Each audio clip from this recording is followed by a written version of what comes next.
Hello students, up till now we have seen vector atom models and various quantum numbers arising out of the vector atom models, right? So in vector atom model there are two important pillars. So the first pillar of the vector atom model is the concept of space quantization,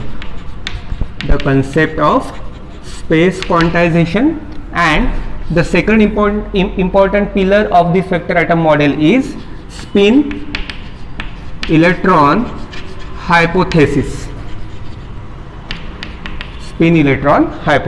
So these are the two important pillars of the vector atom model.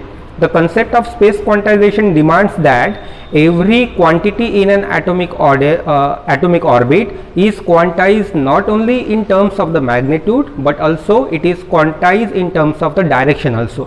So that is the basic idea behind the space quantization. And the concept of spin electron hypothesis tells us that the electron has the spin quantum number, or the electron has the spin angular momentum quantum number because of the spin motion of the electron in addition to the orbital motion.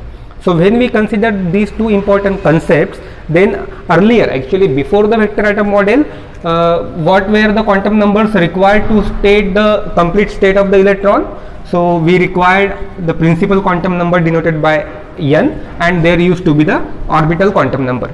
Now because of the addition of these two concepts, okay, several new quantum numbers were invented. So after that we require the spin quantum number, then we required the total angular momentum quantum number, then if the atomic orbit is placed in the magnetic field, then we required ml, ms and mj and mj, that is magnetic orbital quantum number, magnetic spin quantum number and total magnetic quantum number. So these are the 7 quantum numbers which we now require after the vector atom model to determine the complete state of the electron, and after that we will be knowing the complete state of the atom as a whole, right?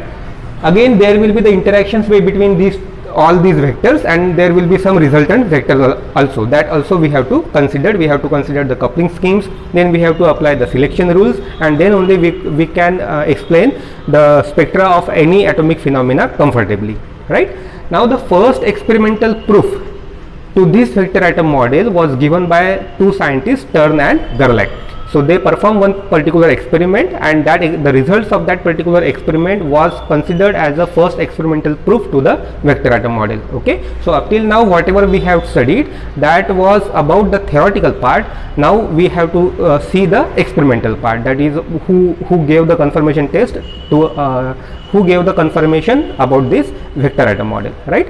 So let us now discuss the Stern-Gerlach experiment.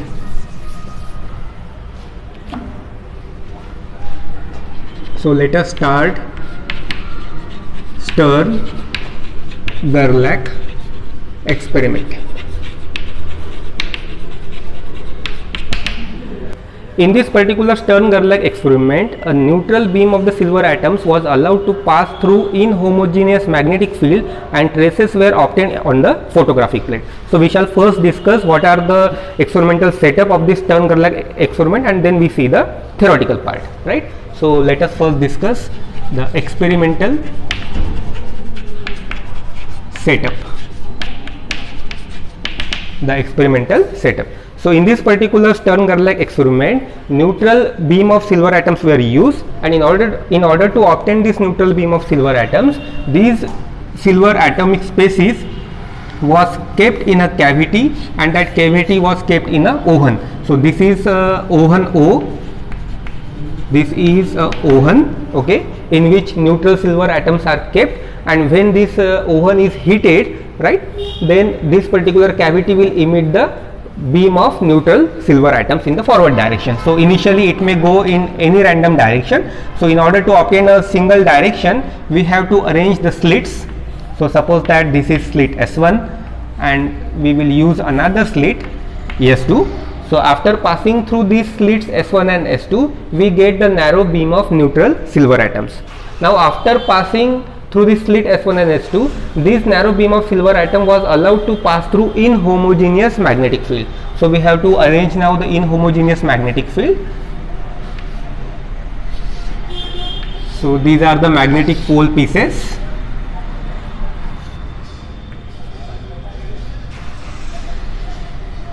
these are the magnetic pole pieces.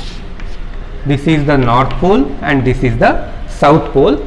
Okay, so the neutral beam of silver atoms was allowed to pass through this gap which contains inhomogeneous magnetic field. Okay, this particular north pole is having a knife like shape, so we can say that the magnetic field is very stronger here, and it goes on decreasing as we go towards the north pole. So there is a strong magnetic field at the north pole and there is a weak magnetic field at the south pole. So there is a inhomogeneous magnetic field.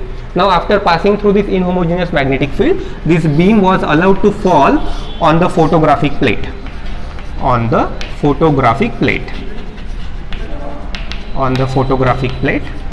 Okay, in absence of the magnetic field, one trace is observed, and in presence of the magnetic field, the another trace is observed. So when the magnetic field is absent, we get the trace like this. Okay, whatever beam of silver atoms comes out of this slit, we will get the image like this. So actually the image will be formed like this. Okay, so this type of trace we will be getting in the absence of the magnetic field, and if the magnetic field is present, then this particular trace turns out to be like this.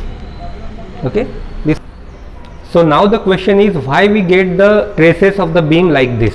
So in order to explain the formation of such a type of traces, we need to see the theory part, that is what is the theory behind this particular observation. So that we need to discuss first. So what we will do, whatever magnetic field direction we are considering, okay, whatever experimental setup we are considering, in that experimental setup you could easily understand that the direction of the magnetic field is in the downward direction along the y-axis.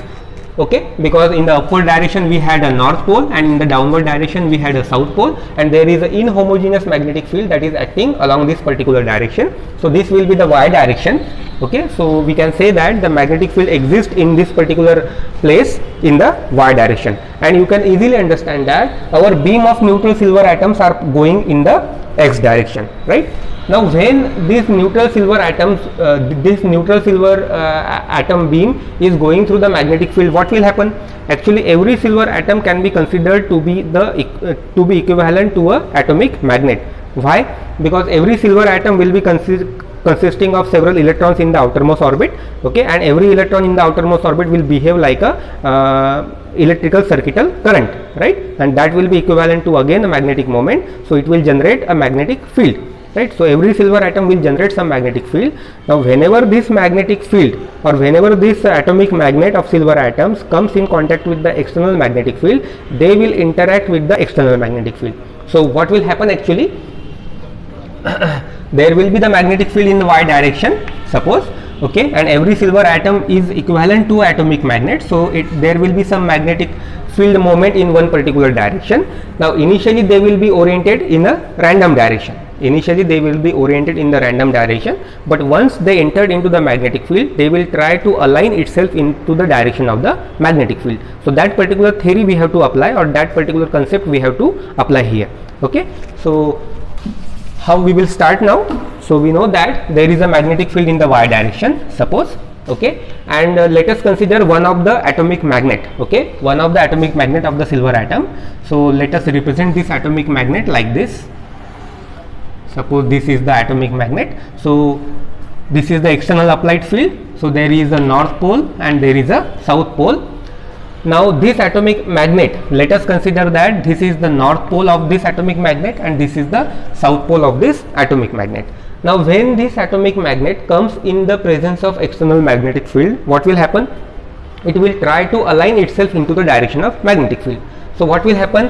This south pole will try to move towards the north pole of the external magnetic field, and this north pole will tend to move towards the south pole of the external magnet. Okay, let us consider that capital D is the distance between this north pole and the south pole. Let us consider capital D is the distance between this north pole and the south pole, and P is the pole strength of this atomic magnet. P is the pole strength of this atomic magnet. Now we have just understood that there will be the force on south pole as well as the force on the north pole, right? In which direction it will act? In which direction this force will act? Actually this will act into the vertical direction, because the magnetic field is itself into the vertical direction. So there will be the force on the south pole and there will be the force on the north pole in the vertical direction. On the south pole it will be on the vertically upward direction. On the north pole this force will be on the vertically downward direction, right? So let us calculate what is the force on the north pole. Force on the north pole will be equal to, it is actually equal to the pole strength into the magnetic field induction B. So we have to remember this particular formula. This force on the north pole will be equal to pole strength multiplied by magnetic induction B. Now what is this magnetic induction B? So this is the value of magnetic field at the north pole of the atomic magnet. This is the value of magnetic field on the north pole on the atomic magnet. Okay, similar type of force will act also on the south pole. So there will be the force on the south pole and it will be again equal to pole strength multiplied by magnetic field at the south pole. Pole strength multiplied by magnetic field at the south pole. So how we will calculate the magnetic field at the south pole? Because in this particular region the magnetic field is inhomogeneous. Okay, so whatever will be the magnetic field at this north pole, the same value of magnetic field will not exist at the south pole, right, at this particular position. And how the magnetic field is varying? Actually it is maximum at the north pole of the external magnetic field, okay, because we have a knife edge at this particular position. So there will be the maximum magnetic field at the north pole and minimum magnetic field at the south pole. So we have to find out that at what rate this magnetic field is changing. So the change in the magnetic field with respect to this y position is given by dB by dy. Let us consider that dB by dy is the rate of change of magnetic field along the y direction. Now we have obtained the magnetic field value at the north position of the atomic magnet. What is that? B.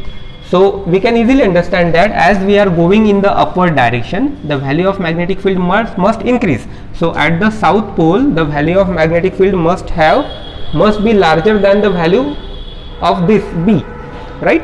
So how to obtain the value at the south pole? So just now we have found out that at what rate the magnetic field is changing. The magnetic field is changing at the rate of dB by dy, but how much distance it has to go? So in order to find out this distance, let us consider this particular diagram. Okay, if you extend this, then this particular angle, okay, this particular angle is denoted by theta, where theta is the angle made by the atomic magnet to the direction of external magnetic field. So this particular direction is the direction of external magnetic field. Okay, so these are the direction of the external magnetic field. So angle theta is the angle between the atomic magnet axis and the direction of the external magnetic field. Okay, now this particular distance is already known to us, that is d. Now if you calculate this particular distance, then this particular distance comes out to be capital D into cos theta. You just calculate cos theta, okay, then it will comes out to be d into cos theta. Okay, now at what rate the magnetic field is changing? The magnetic field is changing at the rate of dB by dy. Okay, so if at this particular position the magnetic field value is capital B, then at this particular position the value of magnetic field will be how much? It will be equal to B plus, because here at this particular place the value of magnetic field must be more than the value at this particular place. So at this particular place the value of magnetic field is given by B. So at this particular place the value of magnetic field will be B plus dB by dy, okay, into how much distance we are going? Into d into cos theta. Okay, so B plus dB by dy into d into cos theta. So this will be the value of magnetic field at the south pole of the atomic magnet, and we have to calculate that how much force is acting on the south pole so that this particular atomic magnet will be aligned into the direction of external magnetic field. So that force will be given by Fs, and it is equal to P into B plus dB by dy into d cos theta. Okay, so this is the force on the north pole, this will be the force on the south pole. So what will be the direction of this force? This force will be directed in the vertically downward direction, and this force will be directed into the vertically upward direction. So there will be the downward force, there will be the upward force, and because of this two forces the atomic magnet will be aligned into the direction of external magnetic field. Okay, now what will be the net amount of force which is acting on this atomic magnet? So the net amount of force will be equal to F is equal to, which force is greater? Obviously this Fs is greater. okay, because this south pole is located at the upper region, and in the upper region the value of magnetic field is more, which is easily seen from this particular equation. So this total F, that is net force acting on the atomic magnet will be equal to Fs minus Fn, okay, Fs minus Fn. So Fs minus Fn will be equal to, so P into B plus P into D cos theta into dB by dy. So this quantity is written like this, minus P into B. So this PB gets cancelled, and the net amount of force which is acting on the atomic magnet is given by P into D into cos theta dB by dy. Okay, so this much amount of force is acting on the atomic magnet, right? But initially the beam of silver atoms are moving along the x direction, so that we have to remember. Beam of silver atoms are moving along the x direction, and now there is a force on the y direction on this atomic magnet. Now because of this force, the atomic magnets will be displaced along y direction.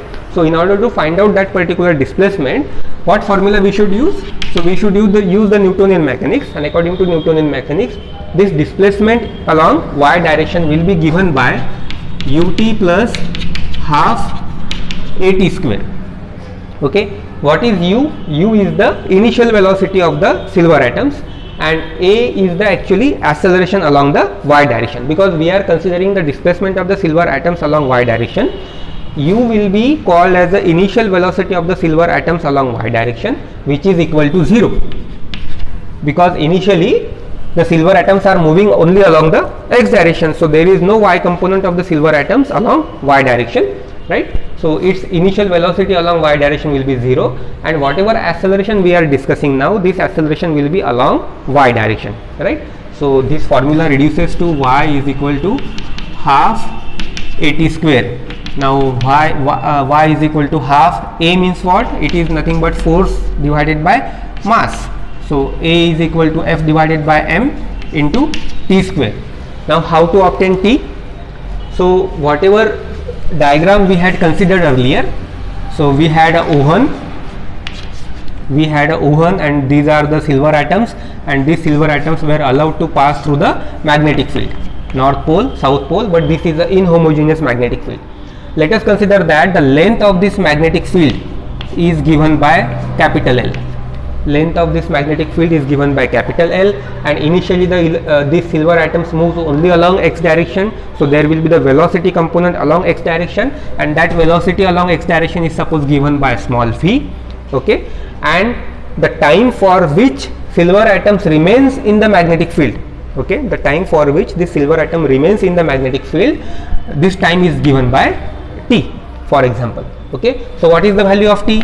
T will be equal to L divided by v, distance covered divided by velocity of that particular silver atoms.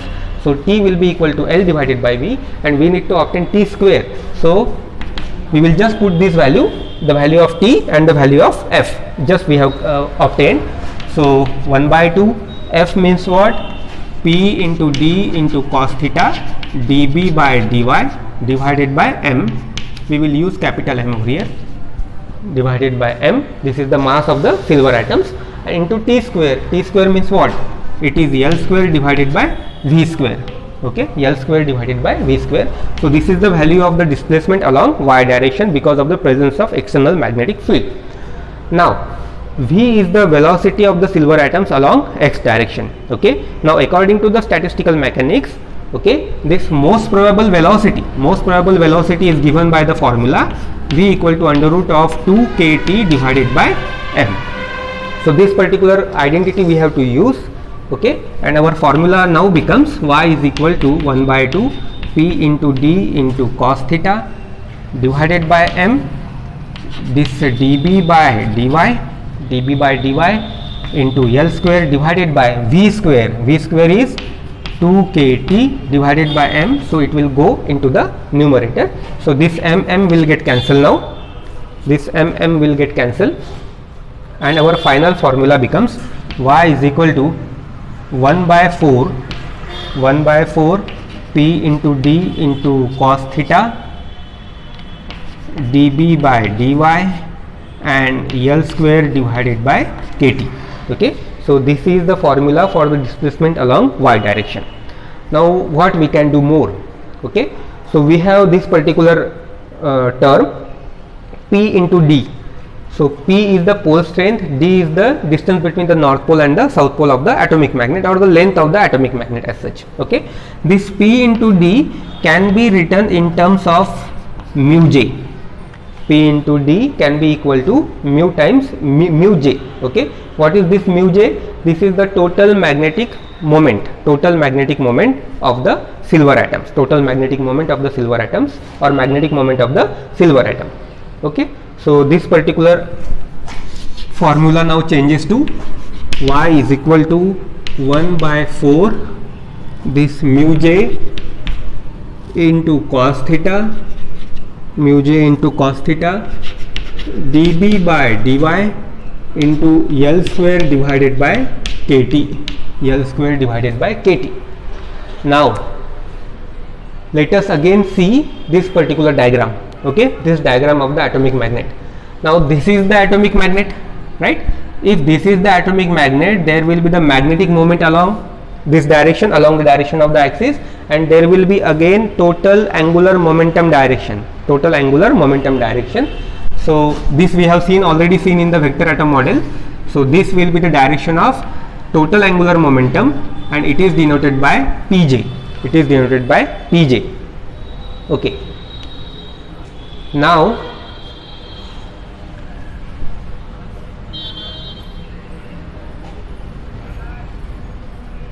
in the vector atom model we have already seen that suppose there is a L vector,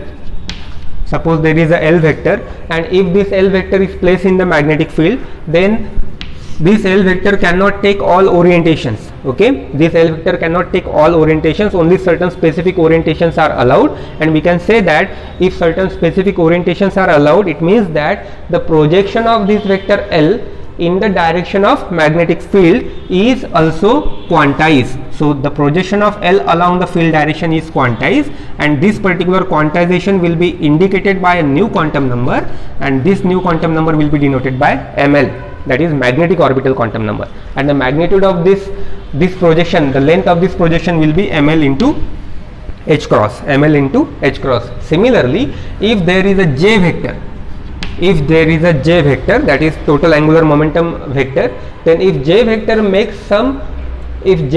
is placed in the external magnetic field, then also all the orientations of J vector along field directions are not allowed, only certain specific orientations are allowed, and if certain specific orientations are only allowed, then it also means that this projection of this J along the field direction will also be quantized, only certain specific projections will be there, and this projection, if you find out this projection, then this projection will be equal to mj into h cross. This projection will be equal to mj into h cross. So similar type of concept we have to apply here. So there is a Pj vector, that is total angular momentum vector, and this is this particular direction, that is this vertical direction is nothing but a direction of the external magnetic field. So the projection of this Pj along the field direction, it means that this is the length, and this length will be given by mj into h cross. And suppose this is theta, it means that this angle must be equal to theta. Now in this particular triangle, if you find out the value of cos theta, in this particular angle, if you find out the value of cos theta will be equal to adjacent is mj into h cross divided by hypotenuse is this much length, that is pj. So cos theta will be equal to mj into h cross divided by pj. So we have to use this formula into above. Okay, we have to put the value of cos theta into this particular equation. So y is equal to 1 by 4 mu j, this cos theta, I will write mu j later on. Cos theta means what? mj into h cross divided by pj, and again there is dB by dy and L square divided by kt. Now what is this mu j? Okay, mu j is the magnetic moment of the atomic magnets. Now there is a relationship between magnetic moment of the atomic magnet and the angular moment, total angular momentum of the atomic magnet, and these two are related with this formula. Mu j is equal to G into E divided by twice m into Pj. Okay, mu j is equal to G into E divided by 2m into Pj. So this formula you have to remember. We will be directly using this particular formula. Now in this formula, what is G? G is nothing but, G is called as the Landau splitting factor. Landau splitting factor, it is a constant. Okay, and we will find out how to find out the value of this G, right? So this mu j is equal to G into E divided by 2m into Pj. So this particular formula we have to use over here. So in place of mu j, I will be using G into E divided by twice m into Pj. So this Pj will get cancelled. This is nothing but the total angular momentum of the atomic magnet. So it will be cancelled out, and our final formula now, y is equal to 1 by 4 G into E divided by twice m into mj into h cross dB by dy L square divided by kt, and this h cross I can write over here. Okay, E into h cross divided by twice m, and actually this E into h cross divided by twice m is also a one type of constant. It is denoted by mu b, and it is called as Bohr magneton. Okay, so this is one type of constant. So I can rewrite this equation, y is equal to 1 by 4 G into mu b into dB by dy, this L square divided by kt into mj. Okay, so this is the displacement of the silver atoms, neutral silver atoms, in the presence of external magnetic field. In what direction it will be displaced? It will be displaced into the vertical direction, along the y direction, but whether on the vertical direction or in the downward direction. So actually here we have considered the value of mj to be equal to positive. Okay, it is of positive nature, for example, in this particular case. So if this is positive, y will be positive, we will be getting some positive value.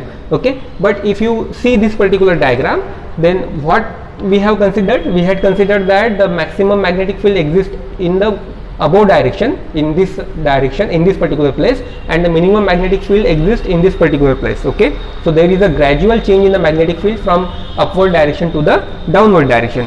So this y will indicate the resultant displacement of the particle along the downward direction. Okay, so in this case, if mj is positive, then this displacement will be in the downward direction.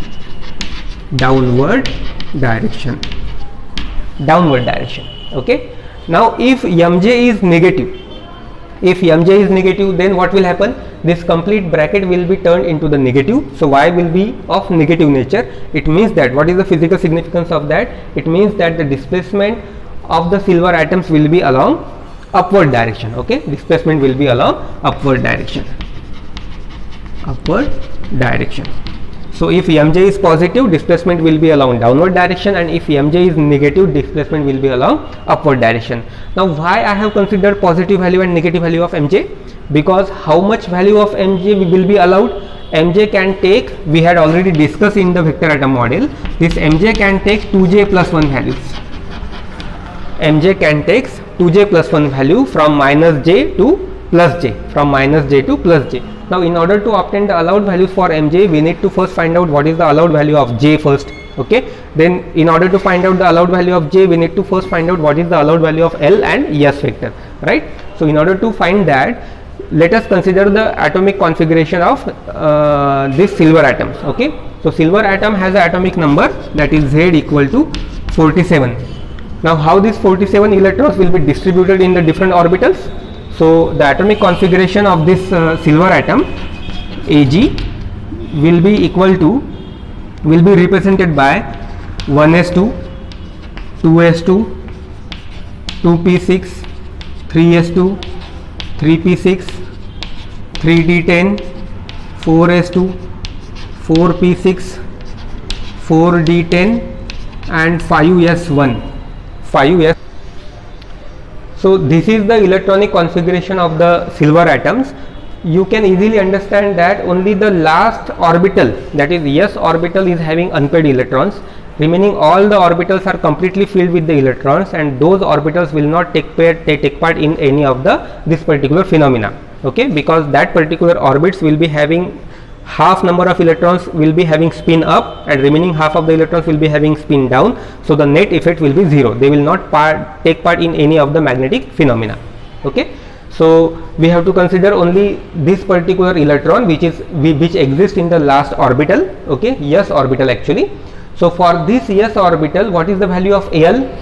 Again you must understand that since all of the electrons are completely paired, okay, only one electron is left. So this is nothing but this particular silver atom is equivalent to the single electron system. This particular atom will behave as if its outermost orbit will be having one unpaired electron. Okay, so this is a single electron system, and for single electron system, small l will be equal to capital L, small s will be equal to capital S, and small j will be equal to capital J. Now what is the value of small l then? In this case, small l will be equal, since it is located in the s orbital, L will be equal to 0, s will be equal to half, and j will be equal to half, because L plus s is nothing but j. So value of j will be again equal to half. Okay, now this mj can take 2j plus 1 values. Now j is equal to half. J is equal to half means what? 1 plus 1, that is 2 values, means mj can have only 2 values ranging from minus j to plus j, excluding 0. So minus j means what? So mj can have minus 1 by 2 and plus 1 by 2. So when mj is having a value of plus 1 by 2, the resultant displacement of the atomic magnets will be in the downward direction, and when mj is having a value of minus 1 by 2, the resultant displacement of the atomic magnets will be in the upward direction. So the atomic magnets which are having the value mj is equal to plus 1 by 2, they will be moving in the downward direction, and the atomic magnets for which the value of mj is equal to minus 1 by 2, they will be moving in the upward direction. Therefore we will be getting two different traces actually. Okay, some atomic magnets will be moving in the downward direction, and some atomic magnets will be moving in the upward direction, and therefore we will be getting two traces, right? Okay. So some of the atomic magnets will be moving in the downward direction. So suppose that the displacement in the downward direction is suppose given by y1, okay, and y1 will be equal to, one more important thing, we have to find out the value of g, small g. The formula for g,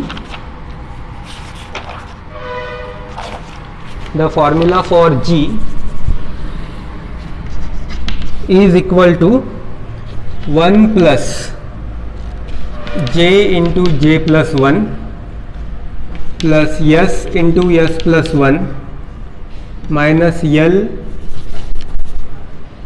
into L plus 1 divided by 2j into j plus 1, 2j into j plus 1. So if you put the value of L, S and j, you will obtain the value of g equal to 2. The value of g will be equal to 2. Okay, so let us put the value of g is equal to 2 over here, and let us put the different value for mj, plus 1 by 2 and minus 1 by 2.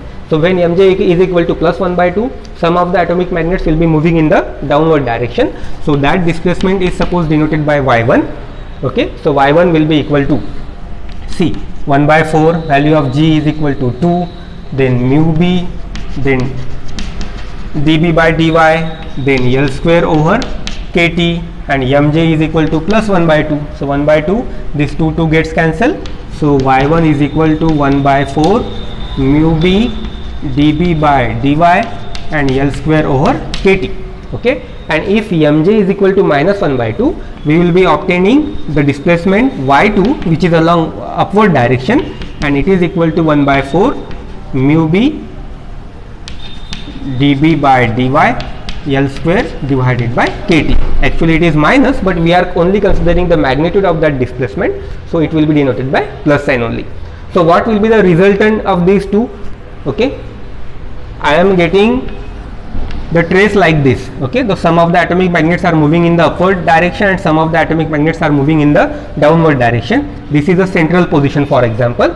Okay, so this distance is y1 and this distance is y2. If I want to find out the total distance, then total distance is suppose denoted by d, and d will be equal to y1 plus y2, and it will be equal to 1 by 2 mu b dB by dy L square over kt.